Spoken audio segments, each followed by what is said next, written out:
दोस्तों पहले तो मैं आपको एक वीडियो दिखा रहा हूँ, पहले इस वीडियो को देखो फिर अपने लेक्चर को शुरू करेंगे हम लोग।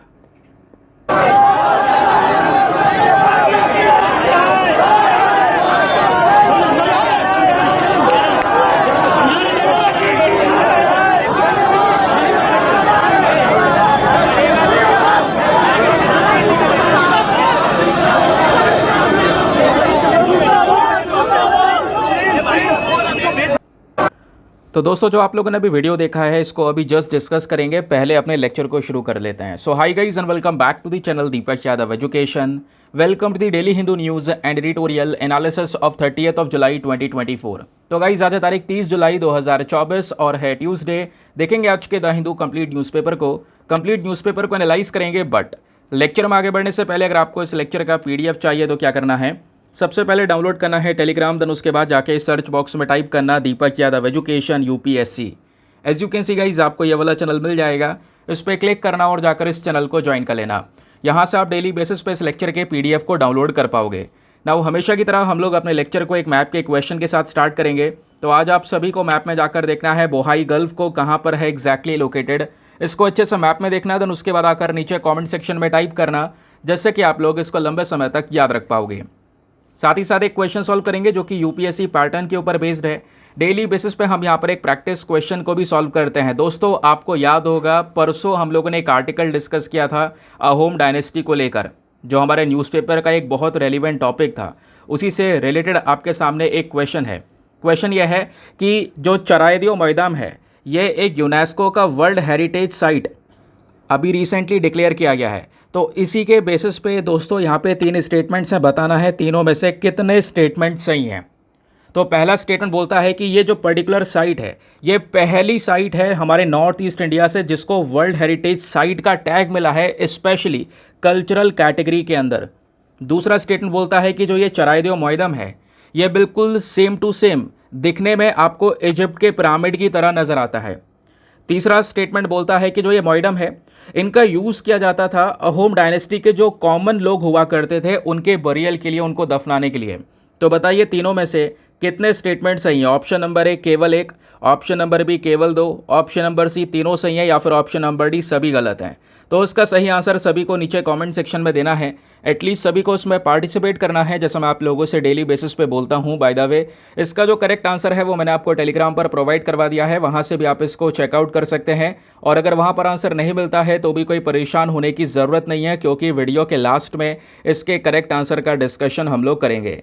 तो चलो शुभारंभ करते हैं और चलते हैं सबसे पहले थंबनेल वाले इंपॉर्टेंट आर्टिकल की तरफ। तो जैसा कि आप लोगों ने कल वाला वीडियो देखा होगा, थंबनेल पे लगा के भी मैंने मेंशन किया, रिसेंटली दिल्ली के अंदर में बहुत ज़्यादा बुरा हादसा हुआ। राउज़ IAS जो कोचिंग सेंटर है उसके बेसमेंट में पानी भरने की वजह से 3 UPSC एस्पिरेंट की जान गई। हालांकि जो नंबर दिखाया जा रहा है वो 3 है, लेकिन कई सारी जो रिपोर्ट्स हैं वहाँ पे जो स्टूडेंट्स प्रेजेंट हैं, कल आपने बहुत सारे वीडियोस देखे होंगे ट्विटर पर वायरल हो रहे थे, जहाँ पे कई सारे बच्चों ने स्टेटमेंट दिया है कि भाई ये जो लोगों की जान गई है इसके नंबर ज़्यादा हैं बट बताया नहीं जा रहा है। अब गलती यहाँ पे दोस्तों कोचिंग सेंटर की थी, और ऐसी गलतियाँ बहुत सारे कोचिंग सेंटर ऑलरेडी कर रहे हैं। तो होता यह है कि देखो कोचिंग सेंटर का जो बेसमेंट होता है उस बेसमेंट में आप क्लासेस या लाइब्रेरी जैसी चीज़ें नहीं चला सकते, वो केवल स्टोरेज के लिए है। ये बात खुद यहाँ पर MCD की गाइडलाइंस बोलती हैं। लेकिन हुआ क्या, ज़्यादातर यहाँ पर कोचिंग सेंटर में या तो बेसमेंट में लाइब्रेरी चल रही है, लाइब्रेरी नहीं तो वहाँ पे क्लासेस चलाई जा रही हैं, जिसका खामियाजा अभी उन 3 UPSC एस्पिरेंट को भुगतना पड़ा, जिसकी वजह से ये सभी चर्चाएं हो रही हैं। तो हुआ क्या कि राउज़ IAS पे तो इन्वेस्टिगेशन चल रहा है, उसके अलावा और भी कई सारी कोचिंग सेंटर यही हरकत कर रही हैं, बेसमेंट के अंदर में क्लासेस चला रही थी। तो दोस्तों यहाँ पे क्या हुआ, इनको लेकर भी पूरा पर एक इन्वेस्टिगेशन शुरू की गई। और उस इन्वेस्टिगेशन के दौरान दोस्तों यहाँ पे लगभग 14 से 15 या किसी किसी आर्टिकल में बताया जा रहा है 20 ऐसे इंस्टीट्यूट हैं जिनके ऊपर ताला लगा दिया है। यानी वो कोचिंग सेंटर्स भी बेसमेंट में क्लासेस रन कर रहे थे। उसमें से दोस्तों दृष्टि IAS का नाम भी आ रहा है, जिसकी वजह से सबसे ज़्यादा जो आर्टिकल्स है वो चर्चाओं में हैं। आपके सामने यहाँ पे लगातार बहुत सारे आर्टिकल्स की कटिंग नज़र आ रही होगी। 34 मिनट्स पहले का है, 10 घंटे पहले का है, 14 घंटे पहले का है, जहाँ पर बोला जा रहा है दृष्टि IAS कोचिंग सेंटर के सामने एक मैसिव प्रोटेस्ट यहाँ पे देखने को मिला है, जिस प्रोटेस्ट का वीडियो मैंने अभी आपको स्टार्टिंग में दिखाया था। उसी प्रकार से इकोनॉमिक टाइम्स ने यहाँ पर मेंशन कर रखा है दृष्टि आईएएस सील्ड। इसके साथ साथ 13 और कोचिंग इंस्टीट्यूट्स हैं जिनके ऊपर में ताला लगा दिया है। रीज़न यह है कि इतना होने के बावजूद भी दोस्तों यहाँ पर इनके बेसमेंट में क्लासेस रन हो रही थी। होता यह है कि जो दिल्ली नगर निगम की सिविल लाइन जोन की टीम है, इनके साथ क्या हुआ, सुबह कल की बात कर रहा हूँ मैं, मंडे की बात कर रहा हूँ, 10:30 बजे के आसपास मुखर्जी नगर के नेहरू विहार में ये पूरी टीम पहुँचती है। और वहाँ पे जो वर्धमान मॉल है दोस्तों, उस वर्धमान मॉल के बेसमेंट में यह जो दृष्टि आईएएस की कोचिंग सेंटर है वो चल रही थी। और उसी सेंटर पर ताला लगा दिया गया है, उसको सील कर दिया गया है। इसी दौरान भारी पुलिस भी वहाँ पे मौजूद आपको देखने को मिलेगी। तो सीलिंग की कार्रवाई यहाँ पे शुरू की गई। ऐसे कई सारे इंस्टीट्यूट्स को पाया गया। मतलब अब तो यार सीखना चाहिए था ना, जो भी हो रहा है ठीक है, लेकिन फिर भी कुछ क्लासेस रन हो रही थी बेसमेंट में, उनको यहाँ पे दोस्तों बंद किया गया। ये वो लिस्ट आपको देखने को मिल जाएगी उन पर्टिकुलर सेंटर्स की। फिर कहीं कहीं पे मेंशन किया जा रहा है जो अभी सील करे गए सेंटर, कहीं कहीं पे जहाँ पे सेंटर में क्लासेस चल रही हैं उसके पास में ही जो पावर प्लांट वगैरह है बिजली का, वो यहाँ पे लगा हुआ है ना। बहुत सारी वायरिंग हुई हुई है उसी पर्टिकुलर रीजन के अंदर में, उसी पर्टिकुलर एरिया में जहाँ पे क्लासेस चल रही हैं। तो मतलब फिर वही वाला केस हो गया ना। आपको दिख रहा है प्रॉब्लम हो सकती है कभी भी, लेकिन यहाँ पे सभी चीज़ों को नज़रअंदाज करते हुए, एस्पिरेंट की सेफ्टी को नज़रअंदाज करते हुए जो पूरा का पूरा सेंटर है वो करंट समय पर चल रहे हैं। ये आप यहाँ पर देख पाओगे। कुछ और प्रोमिनेंट कोचिंग सेंटर्स की जब बात आती है ना, यूपीएससी के मामले में दृष्टि आईएएस है, वाजीराम आईएएस है, श्री राम आईएएस है, ये सब इंस्टीट्यूट बहुत ज़्यादा पॉपुलर आपको देखने को मिलेंगे मुखर्जी नगर में, है ना। तो कुछ और भी पॉपुलर इंस्टीट्यूट के जो बेसमेंट्स उनको सील किया गया। जैसे यहाँ पर आप देख पाओगे आर्टिकल है हिंदुस्तान टाइम्स का, जो 3 बेसमेंट है Vajiram and Ravi IAS hub के, इसको भी यहाँ पर सील किया गया है। अब देखो बात यह है कि यही काम पहले हो जाना चाहिए था, तो आज जो है ये नौबत ना आती और जो 3 यूपीएससी एस्पिरेंट ने यहाँ पर अपनी जान गंवाई है वो आज हमारे साथ में होते। जो 3 है उनके नाम मैंने आपको बताया था, श्रेया यादव है, उसके अलावा तानिया सोनी है, और फिर है नेविन डेल्विन। तो दोस्तों यहाँ पे बताया ये भी किया जा रहा है कि जो राउस आईएएस स्टडी सर्कल में हुआ, इसको लेकर पहले ही एक कंप्लेंट दर्ज करवाई गई थी, लेकिन उस कंप्लेंट के ऊपर सुनवाई नहीं की गई। स्टूडेंट्स कह रहे हैं कि हमने खुद यहाँ पर ग्रीवांस पोर्टल पर ये चीज़ें मेंशन की, लेकिन कुछ भी हो, पैसों का लेन देन करके मामले को सॉर्ट आउट कर लिया गया और कोई भी एक्शन नहीं लिया गया, क्योंकि यहाँ पर ये इलीगल है। एमसीडी की गाइडलाइंस खुद बोलती हैं कि आप बेसमेंट में इस तरीके से कोचिंग सेंटर रन नहीं कर सकते, लेकिन चल रहा है सब। प्लस कई यहाँ पे जो इलीगल स्ट्रक्चर्स थे वो हटाए गए हैं, कुछ लोगों के खिलाफ यहाँ पर जो एक्शन लिया गया है, वो सब आपको इन रिपोर्ट्स के अंदर में नज़र आएगा। दोस्तों ये न्यूज़ इतनी ज़्यादा चर्चा में है, पूरा अखबार इन्हीं आर्टिकल से भरा हुआ है। आप देख पाएंगे पेज नंबर 2 पर लगातार बहुत सारे आर्टिकल पब्लिश हो रहे हैं। अभी यहाँ पर एक स्टूडेंट ये है नेविन डेल्विन, जिनकी जान गई थी, है ना। इनके परिवार वाले बोलते हैं कि तो हमें कंपनसेशन वगैरह नहीं चाहिए, आप जितने भी इलीगल कोचिंग सेंटर्स हैं उनको शट डाउन कर दो, ताकि आगे आने वाले स्टूडेंट्स के साथ में ऐसा ना हो। तो डेल्विन जो है पीएचडी के स्टूडेंट थे जवाहरलाल नेहरू यूनिवर्सिटी के अंदर में, केरला से बिलोंग करते थे ये। फिर उसके अलावा यहाँ पर आप देख पाओगे कुछ और आर्टिकल्स पब्लिश हो रहे हैं। स्टूडेंट्स ने यहाँ पर कैंडल लाइट प्रोटेस्ट मार्च किया है मुखर्जी नगर में, और प्रोटेस्ट करते करते कई सारी जगह पर मीडिया में यहाँ पे बच्चों ने बताया है, जो खुद इन कोचिंग सेंटर्स में एडमिशन लेकर पढ़ रहे हैं, कि देखिए जो भी यहाँ पर ये बेसमेंट है, बेसमेंट पीजीज़ भी आपको देखने को मिलेंगे जो विंडोलेस हैं, ठीक है, यानी कि कोई विंडो वगैरह नहीं है, कोई यहाँ पर सांस अच्छे से ली भी नहीं जा रही है, लेकिन यहाँ पे वो बेसमेंट के ऊपर रूम को अफोर्ड भी नहीं कर सकते हैं, ऐसा यहाँ पर इनका कहना है। और हैवी रेन के अंदर में ये सब प्रॉब्लम्स इनके सामने नज़र आ रही है। और जो अभी इंस्टीट्यूट्स के ऊपर ताला लगा है, ये मैंने आपको बता दिया, 2 दिन के अंदर अंदर लगभग 19 इंस्टीट्यूट्स के ऊपर में यहाँ पर जो कार्रवाई है वो शुरू कर दी गई है, कुछ को बंद भी कर दिया गया है। खैर कब तक बंद रहेंगे वो देखा जाएगा आने वाले समय में। नाउ दोस्तों आते हैं पेज नंबर 10 के ऊपर। पेज नंबर 10 पर एक बहुत ही ज़्यादा इंपॉर्टेंट न्यूज़ है, जिसको हम GS paper number 2 international relations के साथ में लिंक करेंगे। क्या बात हो रही है, जो क्वाड है, जिसको बोलते हैं क्वाड्रिलेटरल सिक्योरिटी डायलॉग, ये जो क्वाड ग्रुप है दोस्तों, इसके अंदर में 4 कंट्रीज़ हैं, ठीक है, क्योंकि क्वाड बेसिकली एक ऐसा पर्टिकुलर शेप होता है जिसकी 4 साइड्स होती हैं, है ना। तो इसमें 4 कंट्रीज़ का ये ग्रुप है क्वाड। 4 देश कौन कौन से हैं, इसमें इंडिया है, जापान है, यूएस है और ऑस्ट्रेलिया है। इन 4 कंट्रीज़ का ये ग्रुप है, ध्यान रखिए। इनके बीच में मीटिंग भी होती है। तो रिसेंटली यहाँ पर इनकी एक मीटिंग हुई है, जहाँ पे फ़ोटो में आपको नज़र आ रहे होंगे हमारे external affair minister S Jaishankar साहब, उसके अलावा यूएस की सेक्रेटरी हैं, ऑस्ट्रेलिया के फॉरेन मिनिस्टर हैं और प्लस जापान के फॉरेन मिनिस्टर हैं।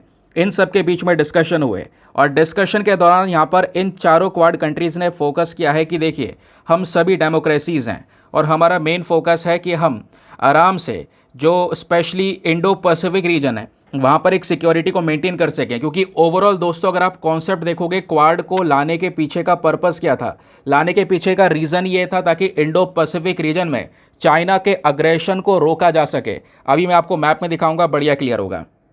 प्लस इस पूरे डिस्कशन के दौरान दोस्तों 3 मेन मुद्दों पर बातचीत की गई है।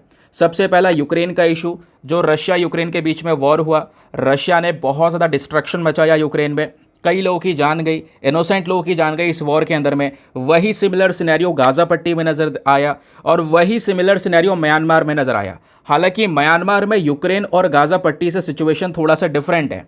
म्यांमार में तख्ता पलट हुआ, मिलिट्री का रूल हुआ, मिलिट्री ने वहाँ पे सभी डेमोक्रेसीज को ख़त्म कर दिया। लोग यहाँ पे मिलिट्री के खिलाफ प्रोटेस्ट भी नहीं कर पा रहे, अगर प्रोटेस्ट करने उतरते तो मिलिट्री उन्हीं को मार देती। तो दोस्तों यहाँ पर इन तीनों कंट्रीज़ को लेकर डिस्कशंस हुए कि कैसे हम यहाँ पर सपोर्ट कर सकते हैं, चीज़ों को थोड़ा सा ठीक कर सकते हैं, रिस्टोर कर सकते हैं पहले जैसा। तो ये 3 टॉपिक पे डिस्कशन हुआ। उसके बाद मैंने आपको बताया ही है कि जो चाइना की मैरीटाइम एक्टिविटीज़ हैं साउथ चाइना सी में वो लगातार इंक्रीज़ होती चली जा रही हैं और उन हरकतों को रोकने के लिए भी यहाँ पर एक पीस एंड सिक्योरिटी को मेंटेन किया जाएगा इंडो पैसिफिक रीजन में। प्लस जो गाज़ा पट्टी है उस पर लगातार सपोर्ट प्रोवाइड करवाएंगे। फोकस क्या है, life saving humanitarian assistance provide करवाया जाएगा। जो भी यहाँ पर उन लोगों को सपोर्ट कर सके वो सभी आइटम प्रोडक्ट्स प्रोवाइड करवाए जाएंगे, ये यहाँ पर बोला जा रहा है। प्लस म्यांमार में वायलेंस को रोका जा सके उसको लेकर भी यहाँ पर मीटिंग हुई है कि म्यांमार के अंदर में जो ये पूरा हिंसा हो रही है उसको हम जल्द से जल्द थोड़ा सा काउंटर कर सकें। तो ये डिस्कशंस हुए। उसके साथ साथ इन चारों कंट्रीज़ ने यूनाइटेड नेशन सिक्योरिटी काउंसिल के एक रेजोल्यूशन को भी एक्सेप्ट किया है। अब प्लीज़ दोस्तों यहाँ पे इस रेजोल्यूशन का ध्यान रखिएगा। इस रेजोल्यूशन का नाम है RES 2735।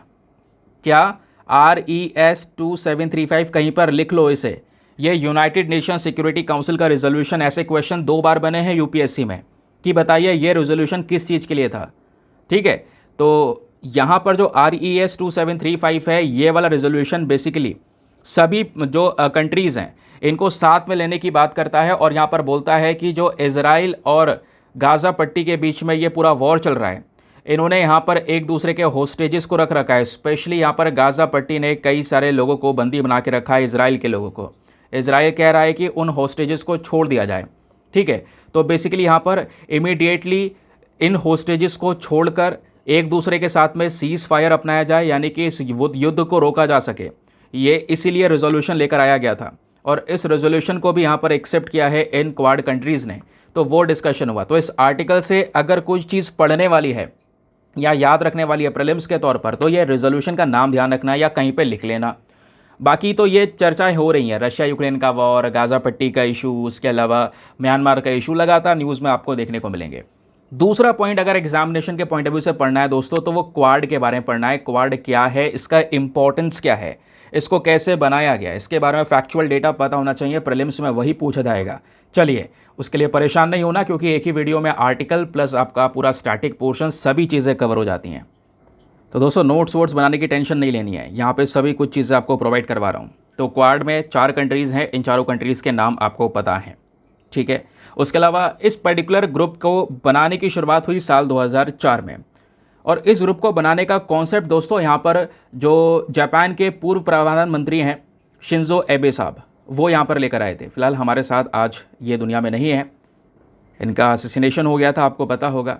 तो जो शिंजो एबे हैं ये इस कॉन्सेप्ट को लेकर आए, क्वाड के कॉन्सेप्ट को, ताकि हम इंडो पैसिफिक रीजन में एक सिक्योरिटी को मेंटेन कर सकें। और इस तरीके से दोस्तों यहाँ पे क्वाड का गठन होता है।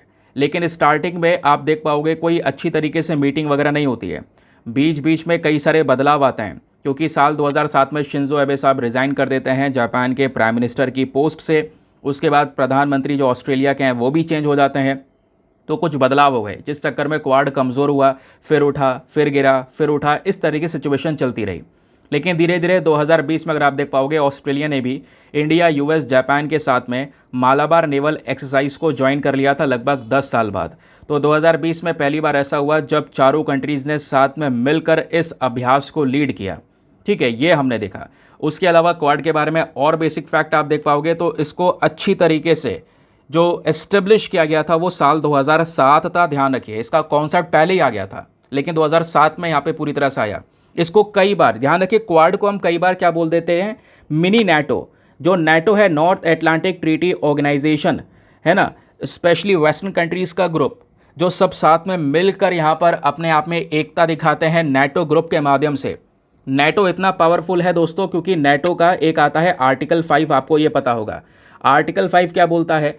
आर्टिकल 5 ये बोलता है कि नाटो की कंट्रीज़ में से किसी भी एक देश के ऊपर अगर किसी दूसरे देश ने अटैक कर दिया तो दोस्तों नाटो की सभी कंट्रीज़ एक साथ मिलकर उसके ऊपर अटैक करेंगी।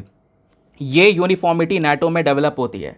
तो इस क्वाड को भी मिनी नाटो का नाम दे दिया गया। और मिनी नाटो इसलिए नाम दिया गया क्योंकि ये चाइना के मिलिट्री और इकोनॉमिक एग्रेशन को बैलेंस करने के लिए लाया गया, ताकि इंडियन ओशन और पैसिफिक ओशन में चाइना की इन गलत एक्टिविटीज़ को रोका जा सके। जिस तरीके से चाइना अपने मिलिट्री को बढ़ा रहा है, जिस तरीके से चाइना ने पाकिस्तान में अपना डेरा जमा लिया है, श्रीलंका में यहाँ पर वो बैठ चुका है, मालदीव्स, म्यांमार, बांग्लादेश, सभी जगह पर चाइना का प्रेजेंस बढ़ रहा है।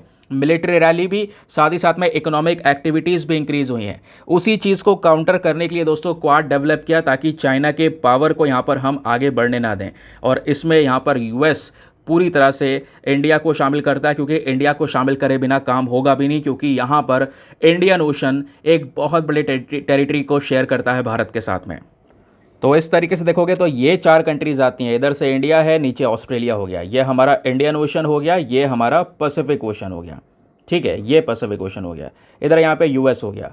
तो मेन टारगेट यही है कि चाइना के इस एक्सपेंशन को, जो चाइना यहाँ पर एक्सपैंड करने की कोशिश कर रहा है, इस चीज़ को काउंटर किया जाए। इसके लिए यहाँ पर ये चारों देश, ऊपर से जापान आ रहा है, इधर से इंडिया आ रहा है, इधर से ऑस्ट्रेलिया आ रहा है एंड इधर से यूएस आ रहा है। इनका मेन टारगेट है इस रीजन को सिक्योर करना। ठीक है, क्लियर हो गया? चलिए आगे आते हैं। तो एग्जाम में क्वेश्चन आएगा तो इसी बैकग्राउंड डेटा से आएगा। नाउ आगे बढ़ने से पहले दोस्तों एक इंपॉर्टेंट इन्फॉर्मेशन, अगर आप लोग हमारे पेड ग्रुप्स को ज्वाइन करना चाहते हैं तो आपके पास में बढ़िया मौका है इसको ज्वाइन करने का।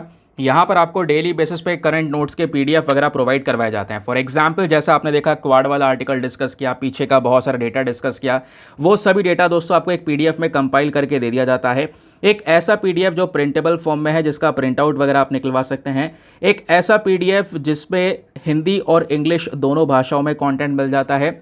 यहाँ पे इस ग्रुप में आपका सारा करंट अफेयर का कंटेंट सिक्योर हो जाता है, तो कहीं पर भी इधर उधर भागने की ज़रूरत नहीं है। सभी पीडीएफ्स आपके पास में अवेलेबल है। किसी भी तारीख का पीडीएफ उठाओ, डाउनलोड करो, पढ़ो, डिलीट करो, अनलिमिटेड ऑप्शंस आपके पास में अवेलेबल हैं। और ग्रुप को ज्वाइन करने का जो फी पेमेंट है वो भी बहुत मिनिमम है, just 499 for the lifetime access. जब तक आपका सिलेक्शन ना हो जाए तब तक आप 499 में इस ग्रुप को ज्वाइन करके रख सकते हैं। और दोस्तों यहाँ पे ग्रुप को ज्वाइन करने के लिए क्या करना है, व्हाट्सएप पर जाना। यहाँ पर आपको एक नंबर दिया गया है 8534873368। इस नंबर पर मैसेज कर देना और बोल देना I want to join this group. इस प्रकार का आप मैसेज कर दोगे, वहाँ पर आपको रिप्लाई मिलेगा, आपको पेमेंट का प्रोसेस दिया जाएगा। लेकिन उससे ज़्यादा इंपॉर्टेंट, आपको डेमो वीडियो का लिंक भी मिलेगा। आप पूरे डेमो वीडियो को अच्छे से चेक कीजिएगा कि हाँ मुझे कहाँ पर किस तरीके से फ़ायदे हो रहे हैं। अपने आप को कंप्लीटली सेटिस्फाई करने के बाद में जाकर ही ये इन्वेस्टमेंट करना दोस्तों, ठीक है। बाकी यार मेक श्योर क्या करो, वीडियो पे जो लाइक का बटन है उसको प्रेस कर दिया करो। 5000 लाइक्स का टारगेट है, जिसको आप सभी लोग सपोर्ट कर सकते हैं। आगे आते हैं ना दोस्तों, आज के न्यूज़पेपर में पेज नंबर 10 पर ही एक और आर्टिकल प्रेजेंट है, जिसको हम GS paper number 3 defence and security के पॉइंट ऑफ व्यू से लिंक करेंगे। क्या बात हो रही है यहाँ पर? बात हो रही है डिफेंस एक्विजिशन काउंसिल ने अप्रूव कर दिया है amendment to the MQ-9B Reaper drones, जो UAV हैंडमैन्ड एयरक्राफ्ट डील।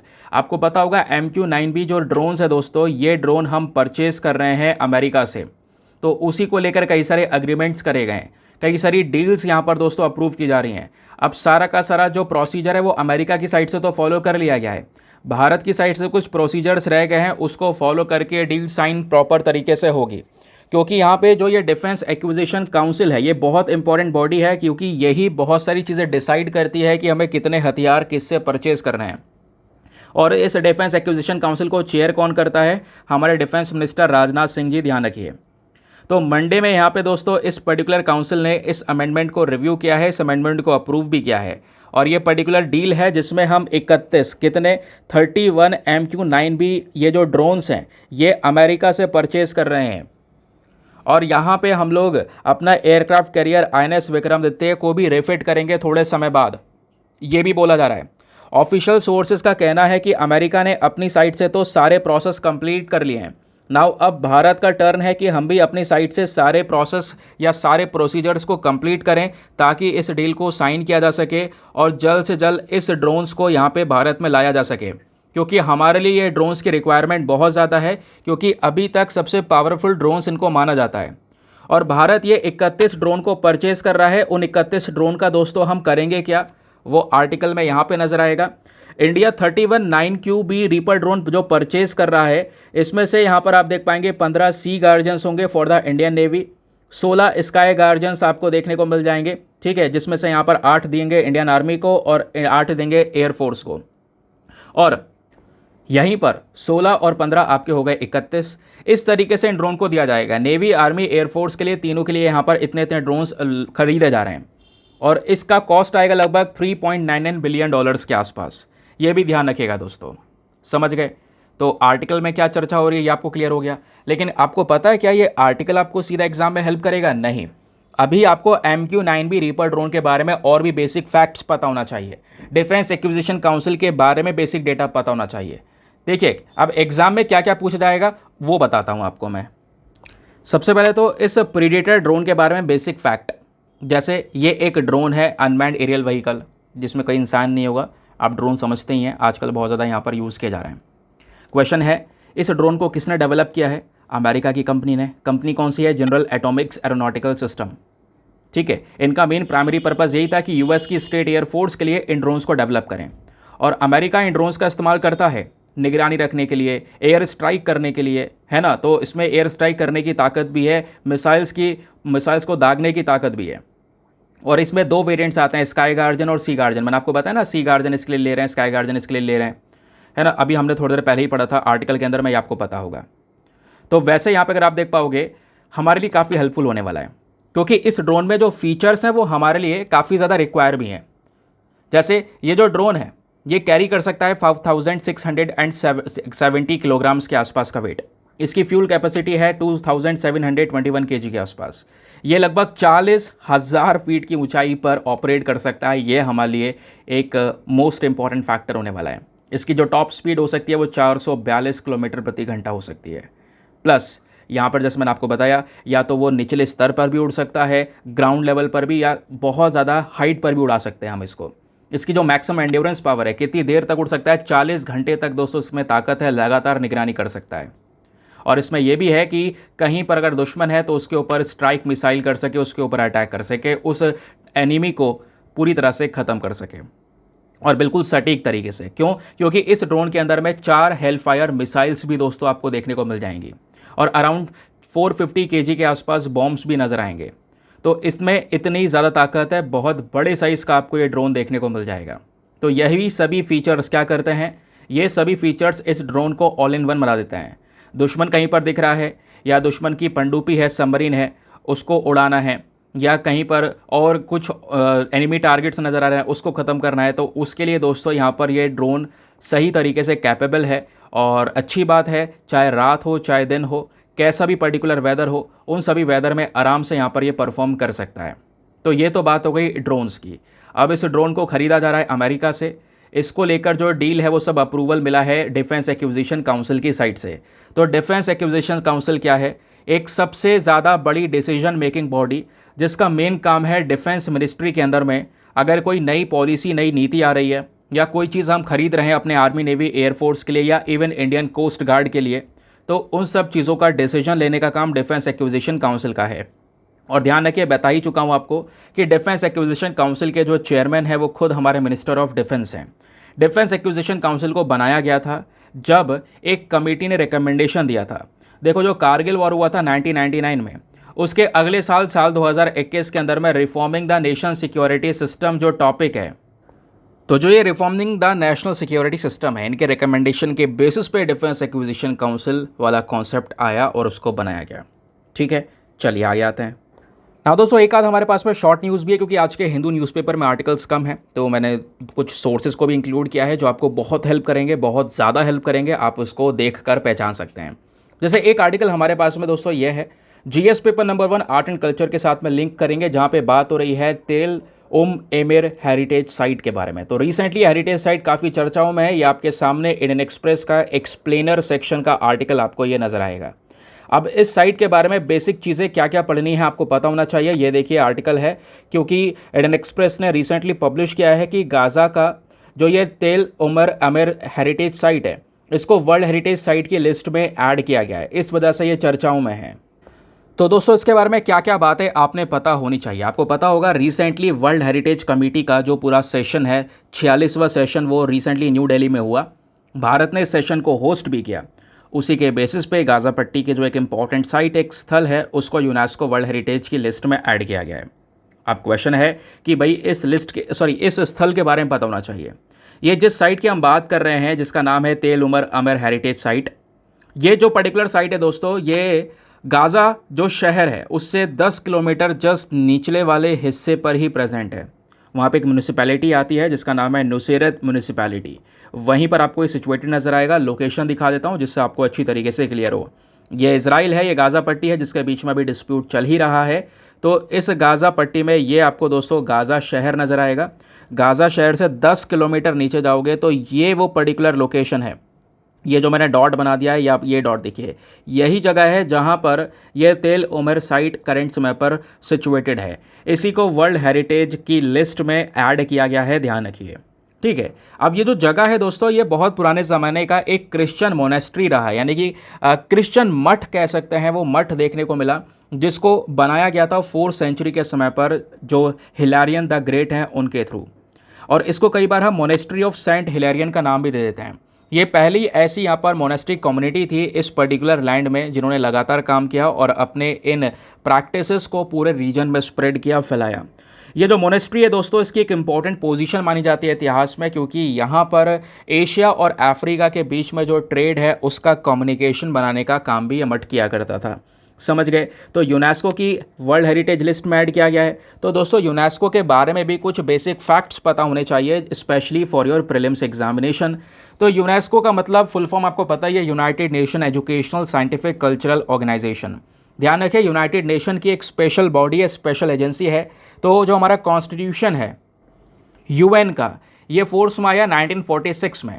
और यहीं पर दोस्तों इंटरनेशनल कोलेब्रेशन की बात हुई एजुकेशन, साइंस और कल्चर में, जिसके बेसिस पे यहाँ पर यूनेस्को डेवलप हुआ। और इस एजेंसी का परमानेंट हेडक्वार्टर फ्रांस के अंदर पेरिस में प्रेजेंट है। और ध्यान रखिए, यूनाइटेड नेशन यानी ये जो यूनेस्को नाम की बॉडी है, इसकी एक पेरेंट ऑर्गेनाइजेशन है। इससे बड़ी ऑर्गेनाइजेशन जिसके अंडर में ये यूनेस्को आता है, और वो ऑर्गेनाइजेशन है United nation and economic and social council. ठीक है, उसके अलावा यूनेस्को का मेन गोल यही है कि जितने भी कंट्रीज़ हैं उनके बीच में शांति को, पीस और सिक्योरिटी को प्रमोट करना। कैसे? एजुकेशन, साइंस, कल्चर जैसी चीज़ों को प्रमोट करके। ठीक है, ये क्लियर हो गया। चलिए आगे आते हैं नेक्स्ट आर्टिकल पर। दोस्तों अगला न्यूज़ आर्टिकल हमारे डाउन टू अर्थ न्यूज़पेपर के अंदर में पब्लिश हुआ है। और आपको पता है डाउन टू अर्थ भी एक बहुत ही ज़्यादा इंपॉर्टेंट सोर्स है हमारे एग्जामिनेशन के लिए। GS paper number 2 polity and governance इस आर्टिकल को लिंक कर पाएंगे। अभी बोला जा रहा है केंद्र सरकार का कोई भी ऐसा प्लान नहीं है कि वो हीट वेव को एज अ नोटिफाइड डिजास्टर के तौर पर कंसीडर करेंगे। यानी आपको यहाँ पे 2-3 चीज़ें पता होनी चाहिए। यह आप आर्टिकल नज़र आएगा आपको। नोटिफाइड डिजास्टर होता क्या है, जिसमें हीट वेव को अभी इंक्लूड नहीं किया जा रहा है, ये आपको पता होना चाहिए। तो दोस्तों यहाँ पे 2 कॉन्सेप्ट हैं, हीट वेव और नोटिफाइड डिजास्टर। थोड़े से यूनिक कॉन्सेप्ट हैं, इस यूनिक कॉन्सेप्ट को दोस्तों समझने की कोशिश कीजिएगा। तो जब बात आती है नोटिफाइड डिजास्टर की, तो हाल ही में जो हमारे minister of state for union ministry of science and technology, इन्होंने इन्फॉर्म किया लोकसभा में कि जो 15वां फिनांस कमीशन है, इसने मना कर दिया कि हम हीट वेव को नोटिफाइड डिजास्टर के वाली लिस्ट में ऐड नहीं करेंगे। अब पहले ये जान लो कि सर ये नोटिफाइड डिजास्टर है क्या, ये लिस्ट क्या है जिसकी बार बार चर्चाएं हो रही हैं, सभी जगह पर चर्चाएं हो रही हैं। ये जो पर्टिकुलर लिस्ट है दोस्तों, इंडिया के अंदर में डिजास्टर मैनेजमेंट एक्ट 2005 ने यहाँ पर डिफाइन किया है। देखिए ये जो पर्टिकुलर एक्ट है ये डिफाइन करता है डिजास्टर को, कोई भी ऐसा भयंकर आपदा, कोई ऐसी डिजास्टर जो बहुत ही कैटेस्ट्रॉफ हो, है ना, जिसका इम्पैक्ट बहुत ज़्यादा हो। इसमें आपके नेचुरल डिजास्टर भी हो सकता है, मैन मेड डिजास्टर भी हो सकता है। नेचुरल डिजास्टर जैसे भूकंप आ गया, है ना, बाढ़ आ गई, सुनामी आ गई, तो ये सब आपके नेचुरल डिजास्टर हैं। तो ऐसे डिजास्टर हो सकते हैं। जिसकी वजह से लोगों की जान जा रही है, प्रॉपर्टी का डिस्ट्रक्शन हुआ है, बहुत बड़ा डैमेज हुआ है एनवायरमेंट को, वो सब डिज़ास्टर्स कहलाते हैं, ध्यान रखिए। और आज के समय पर नोटिफाइड डिज़ास्टर की वाली लिस्ट में केवल 12 डिज़ास्टर्स को कवर किया गया है, वेरी वेरी इंपॉर्टेंट। और वो 12 डिज़ास्टर्स कौन कौन से हैं दोस्तों इस पर्टिकुलर लिस्ट में? पहला है साइक्लोन, दूसरा है ड्राफ्ट, सूखा पड़ जाना, तीसरा है यहाँ पे अर्थक्वेक, भूकंप, फिर है फायर, फिर flood, then tsunami, then hail storm, then landslide, then avalanche, then cloud burst, then उसके बाद पेस्ट अटैक यानी कीड़ों का जो यहाँ पर अटैक होता है, क्लाउड बर्स्ट आपका बादल फटना हो गया, देन कोल्ड वेव। तो ये वो सभी की सभी यहाँ पर दोस्तों डिज़ास्टर्स हैं, 12 डिज़ास्टर्स जिनको इस नोटिफाइड डिज़ास्टर की लिस्ट में कवर किया गया है। अब क्वेश्चन यह है कि चलो ऐसे डिज़ास्टर को हम नोटिफाइड लिस्ट के अंदर ऐड कर भी दें तो उसका फ़ायदा क्या होगा? इसका फ़ायदा होगा कि अगर ऐसी कोई प्रॉब्लम आती है किसी भी पर्टिकुलर रीजन में तो उसके लिए नेशनल डिज़ास्टर रिस्पॉन्स फंड और स्टेट डिज़ास्टर रिस्पॉन्स फंड से पैसा निकालकर खर्चा जाएगा, ताकि जो भी बर्बादी हुई है उसको वापस से रिस्टोर किया जा सके। समझ गए? तो इसी में हीट वेव को लाने की बात की जा रही थी, बट बाद में यहाँ पर हीट वेव को इसमें इंक्लूड करने से सेंटर ने मना कर दिया कि भाई यहाँ पे हम इसमें इंक्लूड नहीं करेंगे। तो नोटिफाइड डिज़ास्टर का मतलब तो दोस्तों आपको समझ में आ गया। अब ज़रा फटाफट हीट वेव्स के बारे में बात कर लेते हैं।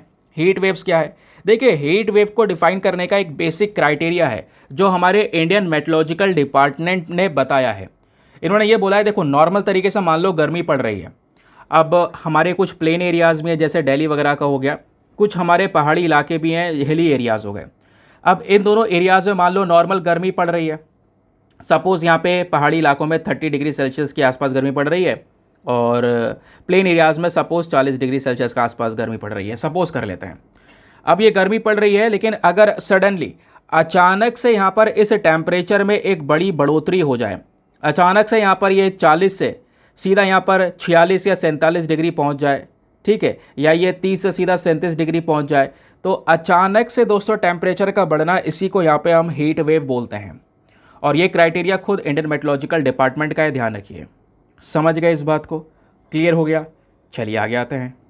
तो दोस्तों आप देख रहे हैं छोटे छोटे कॉन्सेप्ट्स हैं जो अलग अलग जगह पे चर्चाओं में थे, तो यहाँ पे उनको भी मैंने इसमें इंक्लूड कर दिया है ताकि आपको लगे यार कि हाँ ये न्यूज़पेपर एनालिसिस में हर एक चीज़ मुझे मिल रही है जो कि सभी जगह पे कवर हो रही है। अब जैसे यहाँ पर द हिंदू का एक और आर्टिकल है, अभी 2 दिन पहले पब्लिश हुआ। जो मेतुर डैम है दोस्तों, मेतुर डैम में बहुत ज़्यादा पानी बढ़ चुका है ना, तो मेतुर डैम से पानी निकालना ज़रूरी है। अब ये से डैम का पानी रिलीज़ होगा तो सीधा नीचे वाले एरिया में जाएगा। अब नीचे वाले एरिया में लोग रह रहे हैं तो वहाँ पे फ्लड हो सकता है, बाढ़ आ सकती है, क्योंकि डैम का जब पानी छोड़ेंगे तो इस वजह से वार्निंग इशू कर दी गई है लो लाइंग एरियाज़ के लिए, निचले स्तर के लिए। इस वजह से जो मेतुर डैम है वो करंट समय पर न्यूज़ में बना हुआ है। अब मेतुर डैम के बारे में फैक्ट्स पता होने चाहिए, कौन सी नदी पर है, उस नदी के बारे में पता होना चाहिए, ऐसे क्वेश्चन बहुत बनते हैं। देखिए आपको बताता हूँ। तो दोस्तों ये है आपकी कावेरी नदी। कावेरी नदी जो कर्नाटका में ब्रह्मगिरी हिल से निकलती है, ठीक है, कई बार हमने पढ़ा है, इस तरीके से निकलते हुए तमिलनाडु से होते हुए सीधा बे ऑफ बंगाल के अंदर में गिर जाती है ये नदी। तो इसी नदी के ऊपर में 2 इंपॉर्टेंट डैम है। रिसेंटली आपको पता होगा कृष्णा राजा सागर डैम चर्चाओं में था, मैंने आपको बहुत डिटेल से इस डैम के बारे में पढ़ाया था, याद है या नहीं है बताइए? अच्छा सही में बताना, मैंने पढ़ाया था, चीज़ें याद हैं या नहीं? अच्छा, इसका नाम कृष्णा राजा सागर डैम ही क्यों रखा है बताओ नीचे कमेंट सेक्शन में, देखते हैं कितना याद है। फिर उसके बाद में दोस्तों यहाँ पर आपको मेतुर डैम नजर आएगा। तो मेतुर डैम तमिलनाडु में, ध्यान रखिए, कृष्णा राजा सागर डैम कर्नाटका में है। और ये डैम किस पे है? कावेरी नदी के ऊपर में। और ये नदी इस तरीके से आ रही है, कर्नाटका से होते हुए, तमिलनाडु से होते हुए बे ऑफ बंगाल के अंदर में खाली हो जाती है। लेकिन दोस्तों खाली मैप देख के भी काम चलेगा नहीं, तो मेतुर डैम के बारे में बेसिक फैक्ट तो पता होना ही चाहिए। जैसे जो मेतुर डैम है दोस्तों, ये इंडिया का one of the largest dam है जिसको 1934 में बनाया गया था। इसकी लोकेशन है तमिलनाडु के अंदर में, एक डिस्ट्रिक्ट है सालेम डिस्ट्रिक्ट, वहीं पर जगह है मेतुर, उसी एरिया में लोकेटेड है। इस चक्कर में मेतुर डैम रख दिया गया। ये कावेरी नदी जिस यहाँ पे इस प्लेन वाले रीजन में एंटर करती है ना, वहीं पर इस मेतुर डैम को बनाया गया है। इसके फीचर क्या है? मैसनरी ग्रेविटी डैम है, ठीक है। उसके अलावा इस डैम की जो लेंथ है लगभग 700 मीटर के आसपास है, ये ध्यान रखने की ज़रूरत नहीं है। हाँ ज़रूर ये ध्यान रखना कि इस मेतुर डैम के आसपास एक एडजॉइनिंग पार्क भी नज़र आएगा, है ना, और भी कई सारे लॉन, फाउंटेन्स वगैरह ये सभी चीज़ें हैं। प्लस यहीं पर एक स्टैचू है, आयनर स्टैचू भी आपको यहीं पर देखने को मिल जाएगा। तो काफ़ी सारी चीज़ें इस डैम के आसपास। तो इस डैम का अगर पानी छोड़ना है तो उसके पहले वार्निंग इशू करना पड़ेगा। वही वार्निंग इशू किया गया है जिस वजह से यहाँ पर ये चर्चाओं में है। मेतुर डैम इसलिए बनाया गया था ताकि यहाँ पर ये आसपास के एरिया को इरिगेशन फैसिलिटीज़ प्रोवाइड करवा सके, सिंचाई के लिए पानी दे सके, स्पेशली जो सालेम वाला रीजन है। उसके अलावा दोस्तों नमक्कल, कारूर, तिरुचिरापल्ली, थंजावुर डिस्ट्रिक्ट्स हैं, इन सभी एरियाज़ को पानी प्रॉपर मिल सके, इसलिए यहाँ पर डैम को क्रिएट किया गया। क्योंकि डैम कावेरी नदी पर है तो कावेरी नदी को कैसे छोड़ सकते हैं यार। कावेरी नदी को दोस्तों हम कावेरी रिवर यानी कि स्पेलिंग का चेंज है, कावेरी रिवर के नाम से भी जानते हैं। एक बहुत ज़्यादा इंपॉर्टेंट नदी है साउथ इंडिया में, जिसको बहुत ज़्यादा पवित्र माना जाता है हमारे हिंदू कल्चर में। फिर बात आती है इस नदी के कोर्स की, तो मैंने आपको मैप में दिखाया, कर्नाटका के अंदर में ब्रह्मगिरी हिल से यहाँ पर ये नदी निकलती है और निकलने के बाद में बहते हुए तमिलनाडु जाती है और तमिलनाडु से बहते हुए दोस्तों बे ऑफ बंगाल के अंदर में ये नदी गिर जाती है। इस नदी की जो टोटल लेंथ है दोस्तों वो लगभग 800 किलोमीटर के आसपास है। ठीक है, उसके अलावा जो कावेरी बेसिन है यानी इस नदी का जो बेसिन है वो बहुत बड़े एरिया में फैला हुआ है। कावेरी नदी का बेसिन दोस्तों यहाँ पे तमिलनाडु, कर्नाटका के अलावा केरला और साथ ही साथ में जो पुडुचेरी यूनियन टेरिटरी है वहाँ तक जाता है, क्योंकि इसका बेसिन रीजन बहुत बड़ा है। फिर ये भी ध्यान रखने वाली बात है कि कावेरी नदी जब बहती है तो इस नदी की दोस्तों कई सारी ट्रिब्यूटरीज हैं, सहायक नदियाँ हैं जो इसमें आकर चारों तरफ से मिलती हैं। तो जब ट्रिब्यूटरीज की बात होती है तो लेफ्ट साइड से जुड़ने वाली इसमें जो नदियाँ हैं उसमें हरंगी है, हेमावती है, शिमसा है और साथ ही साथ में अर्कावती है। ठीक है, जबकि यहाँ पर राइट साइड से ज्वाइन होने वाली जो इसमें नदियाँ हैं वो हैं लक्ष्मण तीर्था, कबानी, उसके अलावा सुवर्णवती, देन भवानी एंड नोइल। ये कुछ नदियाँ हैं जो कि यहाँ पर इसको राइट से ज्वाइन कर रही है। इसमें अमरावती भी है। तो इस कावेरी नदी की ये सहायक नदियाँ हो गई हैं दोस्तों। और जैसे यहाँ पे मैं आपको बता ही चुका हूँ, कावेरी नदी 2 स्टेट से गुजर रही है मेनली, तो इन पे कुछ डैम्स भी बने हुए हैं। तो कृष्ण राजा सागर डैम अभी मैप में देखा था वो भी कावेरी नदी पर है। मेतुर डैम ये भी कावेरी नदी पर है। उसके अलावा दोस्तों बनसुरा सागर डैम ये जो है काबिनी नदी के ऊपर में है। ठीक है, किस पे है? काबिनी नदी के ऊपर। काबिनी जो कि खुद यहाँ पर कावेरी नदी की एक सहायक नदी है, उसकी एक ट्रिब्यूटरी है। ठीक है, बाकी मैप हम लोग देख ही चुके हैं। आगे आते हैं। नाउ एक ही बहुत ही ज़्यादा इंपॉर्टेंट आर्टिकल जिसको हम GS paper number 3 defence and security के पॉइंट ऑफ व्यू से लिंक करेंगे। बात हो रही है अमेरिका की जो सिक्योरिटी है दोस्तों, उसको और ज़्यादा मजबूत कर दिया गया है। और अमेरिका की सिक्योरिटी मजबूत हो रही है किस बेसिस पे? माको हाइपरसोनिक मिसाइल को इन्होंने इंट्रोड्यूस कर लिया है। ऐसे कई बार क्वेश्चन बन जाते हैं। तो हाइपरसोनिक मिसाइल क्या होता है, ये तो अलग कॉन्सेप्ट है, ये जानेंगे अभी हम। प्लस माको हाइपरसोनिक मिसाइल क्या है ये भी दोस्तों जानना हमारे लिए बहुत ही ज़्यादा ज़रूरी है। चलिए क्या क्या पढ़ना है इसके बारे में ये मैं पहले आपको बता देता हूँ। तो हमने देखा माको मिसाइल के बारे में न्यूज़ में क्यों है, क्योंकि यूएस की नेवी सील कमांडोज, उसके अलावा यूएस की एयरफोर्स, ये सभी तैयार है माको मिसाइल को अपने मिलिट्री एयरक्राफ्ट में सेट करने के लिए, इंस्टॉल करने के लिए। तो माको मिसाइल दोस्तों हवा से लॉन्च करने वाला एक हाइपरसोनिक मल्टी मिशन मिसाइल है। और इस मिसाइल को डेवलप किया गया है लॉकहीड मार्टिन जो कंपनी है अमेरिका की, उसके थ्रू। ध्यान रखिए ये दुनिया का पहला हाइपरसोनिक वेपन है जिसको हम अपने इंटरनल वेपन से फायर कर सकते हैं, है ना। 5th जनरेशन जो फाइटर जेट्स हैं F-35, F-22 रैप्टर, जितने भी फाइटर जेट्स हैं उनसे यहाँ पर फायर किया जा सकता है। तो ऐसा पहला ये मिसाइल है, नहीं तो उसको सेपरेटली लॉन्च किया करना पड़ता था। तो माको मिसाइल एक हाइपरसोनिक मिसाइल है। पहले ये जान लो हाइपरसोनिक मिसाइल का कॉन्सेप्ट होता क्या है। हाइपरसोनिक मिसाइल वैसे वेपन सिस्टम होते हैं जो हमारे आवाज़ से 5 गुना ज़्यादा की स्पीड से चलते हैं। ध्यान रखिए, क्वेश्चन बन जाए हाइपरसोनिक का मतलब क्या होता है, तो हाइपरसोनिक का मतलब है 5 times the speed of sound. तो ध्वनि से 5 गुना ज़्यादा स्पीड होती है हाइपरसोनिक मिसाइल्स की। बहुत ज़्यादा एक्सट्रीमली फास्ट होते हैं और इनको कह सकते हो हवा में भेजना बहुत मुश्किल है, क्योंकि ऑब्वियस सी बात है इतनी ज़्यादा स्पीड है, कैसे आप हवा में इसको इंटरसेप्ट कर पाएंगे। तो इसकी फीचर्स क्या हैं, क्योंकि हम बात कर रहे हैं माको मिसाइल की। पता है आपको ये माको नाम कहाँ से आया है? क्योंकि यहाँ पर माको एक फास्टेस्ट शार्क है, सबसे तेज़ फुर्तीली शार्क मानी जाती है समुद्र के अंदर में। उसी के बेसिस पे यहाँ पे नाम रखा गया, क्योंकि ये मिसाइल की स्पीड भी बहुत तेज़ है। ठीक है, बाकी मैंने आपको बताया इसकी स्पीड ध्वनि से यानी कि साउंड से 5 गुना ज़्यादा तेज़ हो सकती है, लेकिन चाहो तो यहाँ पर इसकी स्पीड दोस्तों हम कम भी रख सकते हैं। तो अपने हिसाब से यहाँ पर इसको जैसी रिक्वायरमेंट हो उसके हिसाब से चलाया जा सकता है। इस मिसाइल का जो वेट है लगभग 590 kg के आसपास होगा, डायमीटर 13 इंचेस के आसपास है और अप्रॉक्सीमेटली लेंथ जो है वो 4 मीटर के आसपास है। ये बताया गया इस पर्टिकुलर माको मिसाइल के बारे में। ये रहे बेसिक फैक्ट। आगे आते हैं।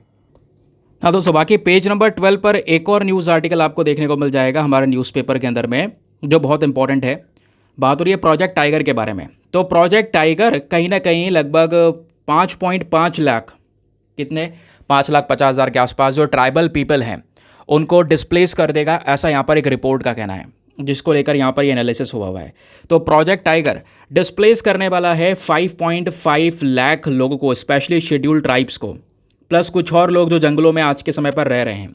क्योंकि प्रोजेक्ट टाइगर का मेन पर्पस क्या है, टाइगर्स को प्रोटेक्शन प्रोवाइड करवाना, जंगलों को यहाँ पे खाली करना। तो नंबर ऑफ पीपल ऑलरेडी कई सारे डिस्प्लेस कर दिए गए हैं। साल 2021 से पहले अगर आप देख पाओगे दोस्तों, तो 50 टाइगर रिजर्व से लगभग 2,54,794 लोगों को निकाला गया, 2,54,794, समझ गए। और ऐसे ही दोस्तों और भी जो एवरेज नंबर ऑफ पीपल हैं जो डिस्प्लेस किए जाएंगे 6 टाइगर रिजर्व से, जो डिस्प्लेस करे जा चुके हैं 2021 से अब तक, तो अलग अलग 6 टाइगर रिजर्व से, तो उनकी संख्या भी दोस्तों 50,000 के आसपास पहुंच रही है। ये खुद एक रिपोर्ट के अंदर में कहना है। और सिनेरियो आने वाले समय पर और भी ऐसे ही रहने वाला है।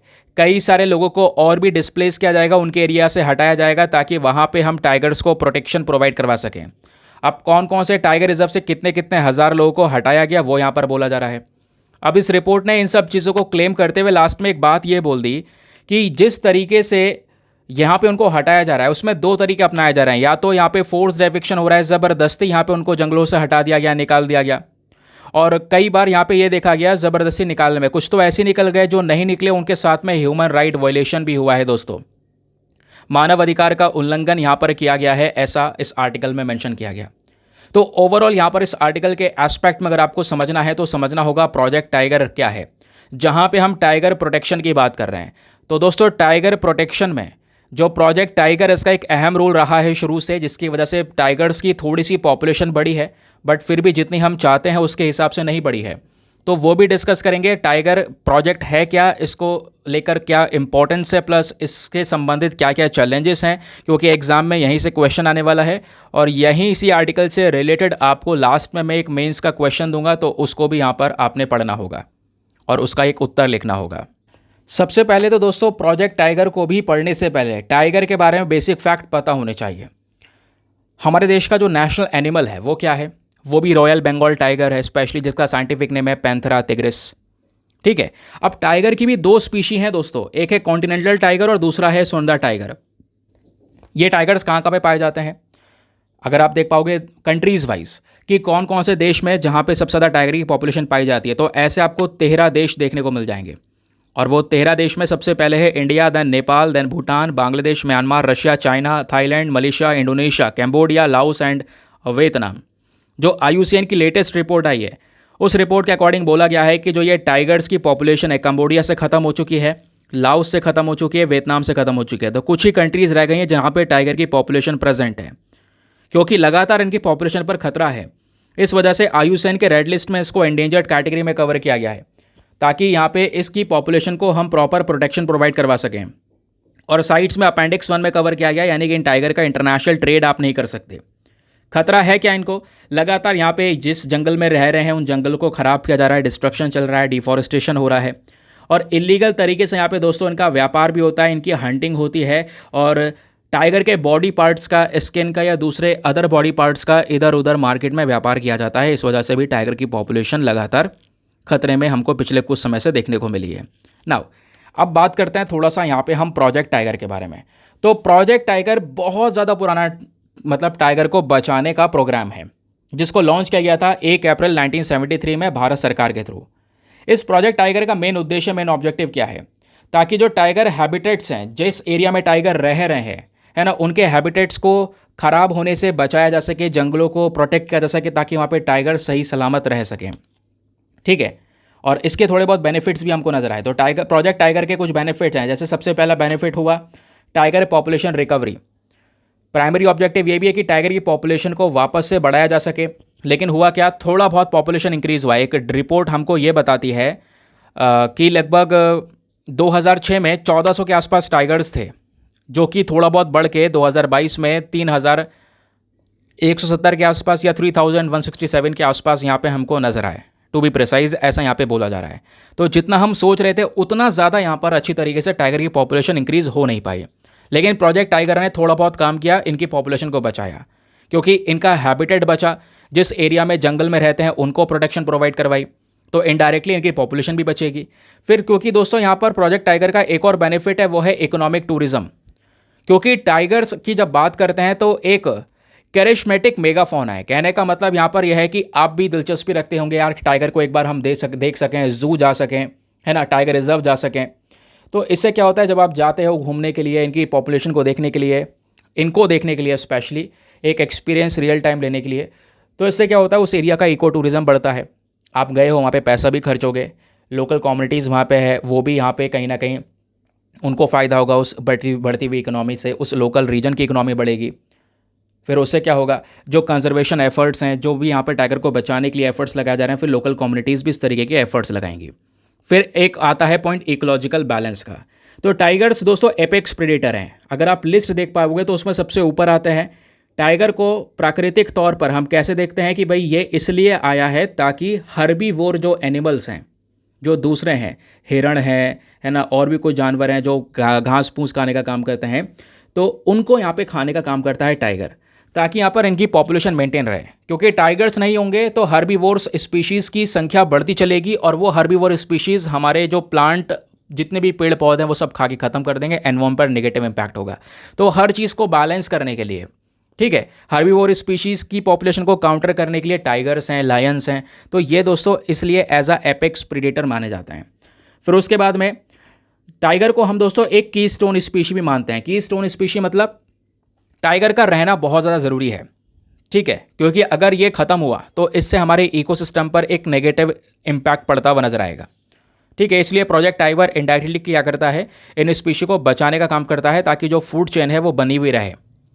फिर उसके अलावा क्वेश्चन यह है कि इसी प्रोजेक्ट टाइगर में दोस्तों कई सारे प्रकार के चैलेंजेस भी हमने फेस किए, और यहाँ पे केवल टाइगर की बात नहीं हो रही है, जितनी भी बिग कैट स्पीशीज़ हैं, अब जितनी बड़ी बिल्लियाँ होती हैं उसमें टाइगर भी है ना, उसके अलावा चीता भी है, लेपर्ड भी है, ये सब बिग कैट स्पीशीज़ हैं।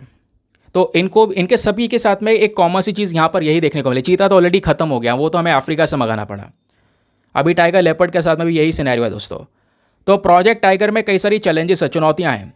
सबसे पहला चैलेंज है हैबिटेट लॉस का, ठीक है। अब दिक्कत यही है कि भाई यहाँ पे जिस तरीके से शहरीकरण बढ़ रहा है, लगातार जंगल कटते चले जा रहे हैं, इंफ्रास्ट्रक्चर डेवलपमेंट हो रहा है, एग्रीकल्चर को लोग एक्सपांड कर रहे हैं जंगल के पेड़ों की कटाई करने के बाद में, तो जो टाइगर जंगल में रह रहा है वो बाघ कहाँ पे जाएगा अपने लिविंग स्पेस को छोड़कर। ये पहला चैलेंज है। दूसरा चैलेंज है human wildlife conflict. Simple सी बात है, अगर जंगल काट दोगे सारे के सारे, तो वो टाइगर वहाँ से निकलकर जहाँ पे ह्यूमन पॉपुलेशन रह रही है, ह्यूमन सेटलमेंट से वहाँ पहुँचेगा। अब वहाँ पहुँचेगा तो फिर यहाँ पे लोग देख के डरेंगे, सिंपल सी बात है। अब उनके साथ में यहाँ पे इसका संघर्ष शुरू हो जाएगा। संघर्ष कहने का मतलब है या तो वो टाइगर इंसान को मार देगा अपने सामने देखकर, या वो इंसान डर के मारे सब मिलकर उस टाइगर को मार देंगे। तो ये भी यहाँ पर एक बहुत बड़ी प्रॉब्लम, चैलेंज आता है प्रोजेक्ट टाइगर के अंदर में। फिर बात आती है poaching and illegal wild life trade के बारे में। लगातार हमने इतने सारे कंजर्वेशन एफर्ट्स लगाए, टाइगर को बचाने के लिए कितने सारे कोशिश करी दोस्तों, लेकिन उसके बावजूद भी पोचिंग एक मेन इशू बना हुआ है। पोचिंग मतलब टाइगर का शिकार करना, ठीक है, इसकी हंटिंग करना, क्योंकि टाइगर के बॉडी पार्ट्स की डिमांड इंटरनेशनल मार्केट में बहुत है, दवाइयों में यूज़ हो रही है, इलीगल तरीके से व्यापार हो रहा है। इस चक्कर में इस स्पीशी को लगातार खतरा पहुंचता चला गया। फिर एक और चैलेंज है, वो है क्लाइमेट चेंज इम्पैक्ट। इसका भी असर पड़ा है दोस्तों।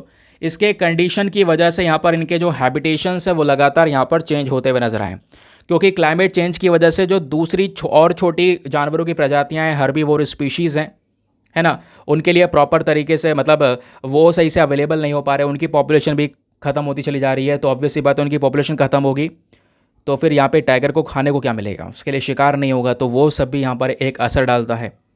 फिर बात आती है लिमिटेड कम्युनिटी पार्टिसिपेशन के बारे में। एक और इशू है दोस्तों, यहाँ पे जो लोकल कम्युनिटीज़ है, पहले यहाँ पे वो भी एक हिस्सा बने हुए थे टाइगर रिजर्व्स में, लगातार एंगेजमेंट उनका रहता था, जो टाइगर रिजर्व के आसपास रह रहे लोग हैं, ठीक है, वो भी यहाँ पर प्रोटेक्शन को लेकर बात करते थे, उसके ऊपर फोकस करते थे, बट उन्होंने भी यहाँ पर अपना जो एंगेजमेंट है वो काफ़ी ज़्यादा कम कर दिया है। फिर सबसे बड़ी लड़ाई है दोस्तों कंजर्वेशन वर्सेस डेवलपमेंट। अब ये लड़ाई बहुत बड़ी हो चुकी है, जहाँ पे हम पेड़ों की कटाई की बात करते हैं और दूसरी तरफ डेवलपमेंट की बात कर रहे हैं। फिर लोगों का कहना है कि भाई आप डेवलपमेंट चाहते हैं तो डेवलपमेंट के लिए तो जब जगह नहीं है तो हमें जंगल तो काटने पड़ेंगे। तो ये लड़ाई दोस्तों बहुत मेन है। जिसके लिए यहाँ पर जंगल काट के डैम बन रहे हैं, रोड बन रहे हैं, इसकी वजह से कॉन्फ्लिक्ट शुरू हो रहे हैं, ह्यूमन एनिमल कॉन्फ्लिक्ट। ये एक बड़ा कारण आने वाले समय पर भी बनने वाला है हमारे ह्यूमन एनिमल कॉन्फ्लिक्ट का। और इसकी वजह से कई सारे टाइगर कॉरिडोर्स को दोस्तों श्रिंक कर दिया गया है, छोटा कर दिया गया है। क्यों? उन टाइगर कॉरिडोर से इंफ्रास्ट्रक्चर बनाया गया, रेलवे लाइंस, हाईवे, कैनाल, ये सभी चीज़ें यहाँ पर बनाई गई हैं दोस्तों। इस चक्कर में टाइगर कॉरिडोर को छोटा किया गया। फिर उसके अलावा ह्यूमन डोमिनेटेड लैंडस्केप्स आपको देखने को मिल जाएंगे। टाइगर जो हैं, जब ये सब कुछ हो रहा है तो उन जंगलों को छोड़ेंगे, क्योंकि यहाँ पे जो हर्बीवोर स्पीशीज़ है वही नहीं रुक पा रही। हर्बीवोर स्पीशीज़ जो हैं, हिरण वगैरह जैसे ये सारे जानवर हैं जो घास खाने वाले हैं, ये सब ह्यूमन सेटलमेंट एरियाज़ में पहुँच जा रहे हैं जहाँ पे इंसान रह रहे हैं। इनके पीछे पीछे टाइगर पहुँच गया शिकार करते करते। तो इसकी वजह से भी दोस्तों यहाँ पर जो ह्यूमन सेटल्ड एरियाज़ हैं वहाँ पे टाइगर की पॉपुलेशन आई। इस चक्कर में एक ह्यूमन एनिमल कॉन्फ्लिक्ट फिर शुरू हुआ। तो ये भी यहाँ पर कुछ चैलेंजेस हमारे प्रोजेक्ट टाइगर के अंदर में बताए जाते हैं। फिर बात आती है वे फॉरवर्ड की। एट द लास्ट इसका सोल्यूशन क्या हो सकता है? सोल्यूशन में सबसे पहली बात दोस्तों, हैबिटेट प्रोटेक्शन करना होगा। जिस एरिया में टाइगर रह रहे हैं, जंगलों को बचाना होगा। इसकी गुहार हम शुरू से लगा रहे हैं, भैया रिस्टोरेशन एफर्ट लगाओ, ज़्यादा से ज़्यादा पेड़ लगाओ, है ना। और यहाँ पर इंश्योर करो कि प्रॉपर तरीके से यहाँ पे पेड़ पौधों की प्रजाति बनी रहे, जिससे हर्बीवोर स्पीशी वहीं रहेगी, टाइगर की पॉपुलेशन वहीं रहेगी, वो बाहर नहीं निकल पाएंगे, अपना उनका जीवन सही तरीके से चलेगा। प्लस एंटी पोचिंग मेजर्स लेकर आने होंगे, जहाँ पे फोकस करा जाएगा। जो भी टाइगर का शिकार कर रहा है उसको पकड़ के सख्त से सख्त यहाँ पे सज़ा दी जा सके, क्योंकि यहाँ पर इसका शिकार करना इलीगल है, हमारे लॉज के खिलाफ में है। फिर ह्यूमन वाइल्ड लाइफ को एग्जिस्टेंस को यहाँ पे दोस्तों सस्टेन करना होगा। कहने का मतलब है कि हमें यहाँ पर क्या करना होगा, कम्युनिटी बेस्ड कंजर्वेशन मॉडल्स बनाने होंगे। यानी जो लोकल कम्युनिटी, जो टाइगर कंजर्वेशन एरिया के आसपास लोग रह रहे हैं, है ना, टाइगर रिजर्व के आसपास लोग रह रहे हैं, है ना, तो उनको यहाँ पर इनोवेटिव टेक्नोलॉजीज़ वगैरह यहाँ पे प्रोवाइड करवानी होगी, अर्ली वार्निंग सिस्टम वगैरह प्रोवाइड करवाने होंगे, जिससे ह्यूमन टाइगर के कॉन्फ्लिक्ट कम हो सकें। उनको लग रहा है टाइगर उनके पास तक आ रहा है तो यहाँ पर वो बच सकें और वो टाइगर से भिड़े ना, क्योंकि फिर बचने के लिए फिर कुछ भी करना पड़ेगा। ऑब्वियस सी बात है, वो जान भी ले सकते हैं टाइगर की, या टाइगर भी इंसान की जान ले सकता है। समझ गए? तो ये यहाँ पर कुछ इशूज़ इस पर्टिकुलर कॉन्सेप्ट में नज़र आएंगे ना। आई होप आपने सभी चीज़ों को अच्छे से सुना है। अब अच्छे से सुना है तो प्रोजेक्ट टाइगर के रेफरेंस में आपके लिए एक मेंस का क्वेश्चन है। क्वेश्चन क्या बोलता है? Discuss the challenges and prospects of conserving India's big cat species with a special focus on the role and effectiveness of Project Tiger. कहने का मतलब है, जो हमारे भारत की बिग कैट स्पीशी मैंने आपको बताया, टाइगर, लेपर्ड, चीता, ये सभी चीज़ें हैं, सभी के साथ में एक ही सिनेरियो हो रहा है। तो भारत की जो ये स्पीशी है, इनको बचाने में क्या क्या चुनौतियों का सामना हमें करना पड़ रहा है, ये आपने बताना है एक फोकस करते हुए प्रोजेक्ट टाइगर के ऊपर। यानी जो प्रोजेक्ट टाइगर है ये कितने अच्छे तरीके से काम कर रहा है, इसको ध्यान में रखते हुए ये भी बताइए कि भारत की जितनी भी बिग कैट स्पीशी हैं उनको बचाने में क्या क्या चुनौतियां हमें फेस करनी पड़ रही हैं। सिंपल सी बात है, 250 शब्दों में आंसर लिखना है। अभी एक बार हिंदी में रीड कर देता हूं ताकि हिंदी माध्यम वाले एस्पिरेंट भी बढ़िया से पढ़कर एक अच्छा सा आंसर लिख सकें। तो क्वेश्चन यह है, प्रोजेक्ट टाइगर की भूमिका और प्रभावशीलता पर विशेष ध्यान देते हुए भारत की बड़ी बिल्ली प्रजाति के संरक्षण की चुनौतियों और संभावनाओं पर चर्चा करें। 250 शब्दों में आंसर लिखने के बाद में कहाँ पे सबमिट करना है? टेलीग्राम पर जाना, वहाँ पे जाके सर्च बॉक्स में लिखना दीपक यादव एजुकेशन मेंस ग्रुप। जैसे आप फुल फॉर्म लिखोगे मेरा टेलीग्राम चैनल मिलेगा, जहाँ पे ऑलरेडी 78,000 से ज़्यादा लोग जुड़ चुके हैं। आप भी जुड़कर अपने आंसर्स को लिखकर वहाँ पे सबमिट कर सकते हैं। अपने आंसर को सबमिट करने के साथ साथ एक छोटा सा काम और करना है, एटलीस्ट सभी लोगों को 2-2 आंसर्स रिव्यू करना है। जब आप सभी लोग 2-2 आंसर्स को रिव्यू करोगे, बहुत सारे फायदे होंगे आपको भी और सामने वाले को भी। आपको कुछ इंपॉर्टेंट पॉइंट्स मिलेंगे जो आप अपने नोट्स में इंक्लूड कर सकते हो। सामने वाले के आंसर में अगर कोई मिस्टेक होती है तो आप उनको बता सकते हो कि यहाँ पर इंप्रूवमेंट की आवश्यकता है। इस प्रकार से कोऑपरेटिव वे में वो पूरा का पूरा ग्रुप काम कर रहा है दोस्तों। ठीक है, चलिए आगे आते हैं ना। चलिए इसी के साथ में अपने सेशन को समाप्त करेंगे, लेकिन हमेशा की तरह वर्ड ऑफ द डे के साथ में समाप्ति होगी। तो आज का वर्ड ऑफ द डे है एस्पर्शन। एस्पर्शन को डिफाइन किया जाता है एज अ फॉल्स और मिसलीडिंग चार्ज। अगर किसी व्यक्ति की रेपुटेशन को हार्म करा जा रहा है, उसके ऊपर कोई गलत चार्जेस लगा के, गलत इल्ज़ाम लगाकर, तो वो दोस्तों डिफाइन किया जाता है एज अ एस्पर्शन। ठीक है, तो किसी की प्रतिष्ठा को नुकसान पहुंचाने के लिए या झूठे आरोप के रूप में जो एक वर्ड आप यूज़ कर सकते हैं वो एस्पर्शन यूज़ कर सकते हैं। अब इस एस्पर्शन का यूज़ करके फटाफट एक सेंटेंस बनाओ नीचे कमेंट सेक्शन में। ज़रूरी है क्योंकि ये छोटे छोटे वर्ड्स डेली बेसिस पे आपको हेल्प करेंगे आपकी वोकैब को इम्प्रूव करने में, मेंस आंसर राइटिंग में नए नए वर्ड्स का इस्तेमाल करने में, आपके इंग्लिश इंप्रूवमेंट के लिए। सबसे बड़ी बात, कॉम्प्रहेंशन जो CSAT का एक इंपॉर्टेंट पोर्शन है, उसके अंदर यहाँ पर ऐसे क्वेश्चंस आते हैं, ऐसे टर्मिनोलॉजीज़ का ऐसे वर्ड्स का यूज़ होता है। तो दोस्तों यहाँ पर ये छोटी छोटी चीज़ें आपको एग्जाम में बहुत हेल्प करेंगी, तो इनका यूज़ ज़रूर से करा करो। बाकी आते हैं यूपीएससी के प्रैक्टिस क्वेश्चन के ऊपर। तो यहाँ पे क्वेश्चन आपसे पूछा गया था कि चराय देव मोइदम जो कि यूनेस्को का world heritage site recently declare किया गया है, तो उसके बेसिस पे जो 3 स्टेटमेंट हैं, तीनों में से कितने स्टेटमेंट सही हैं, हाउ मैनी पूछा गया है। तो पहला स्टेटमेंट बोलता है कि क्या ये पहला साइट है नॉर्थ ईस्ट इंडिया से जिसको वर्ल्ड हेरिटेज साइट के तौर पर रिकग्नाइज किया गया, स्पेशली कल्चरल कैटेगरी में। जी सही बात है, कल्चरल कैटेगरी में पहला साइट है ये। दूसरा स्टेटमेंट बोलता है कि जो मोइदम्स हैं ये इजिप्ट के पिरामिड जैसे ही हैं, बिल्कुल इजिप्ट के पिरामिड की तरह सिमिलर हैं। ये भी सही बात है, तो पहला दूसरा स्टेटमेंट करेक्ट है। तीसरा अगर देखेंगे तो मोइदम जो है, क्या इनका यूज़ किया जाता था अहोम डायनेस्टी के कॉमन लोगों को बरी करने के लिए, दफनाने के लिए? ऐसा नहीं है दोस्तों। अहोम डायनेस्टी के जो राजा हुआ करते थे, किंग्स हुआ करते थे, केवल उनके लिए हुआ करता था, ना कि कॉमन पीपल के लिए। ये बात बहुत ही ज़्यादा डिटेल से मैंने शेयर की थी आपको। तो ऑप्शन नंबर बी ओनली 2, केवल पहला और दूसरा स्टेटमेंट ही सही है, तीसरा यहाँ पर गलत है। ठीक है, तो ध्यान रखिए इसके बारे में। चलिए, इसी के साथ में करते हैं अपने इस सेशन को समाप्त और मिलते हैं आपसे अगले वीडियो में। आज के लिए bye bye, have a nice day, thank you and Jai Hind.